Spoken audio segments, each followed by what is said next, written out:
Dubai செல்லக்கூடிய விமானம் 6 மணி நேரம் தாமதமானதால் பயணிகள் பெரும் அவதிக்குள்ளாகி இருக்கிறார்கள். இது பற்றிய மேல் விவரங்களை வழங்குவதற்காக செய்தியாளர் இஸ்லாம் இணைகிறார். இஸ்லாம், விவரங்கள். திருச்சி சர்வதேச விமான நிலையத்திலிருந்து இன்று காலை 4 மணிக்கு துபாய்க்கு ஏர் இந்தியா எக்ஸ்பிரஸ் விமானம் செல்ல தயாராக இருந்தது. 113 பயணிகள் இந்த விமானத்தில் புறப்பட தயாராக இருந்தனர். விமான பயணிகள் விமானத்தில் ஏறி அந்த விமானம் புறப்பட இருந்த பொழுது விமானத்தில் தொழில்நுட்ப கோளாறு இருப்பது கண்டறியப்பட்டது.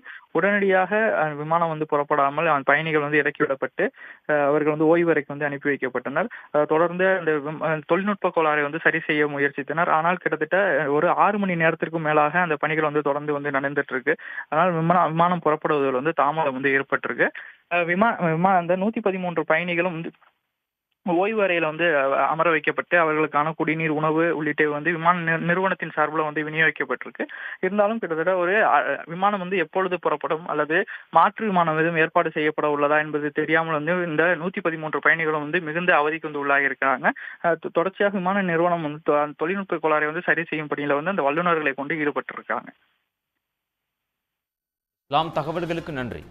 உடனுக்குடன் செய்திகளை தெரிந்து கொள்ள சன் நியூஸ் பெல் ஐகானை கிளிக் பண்ணுங்க.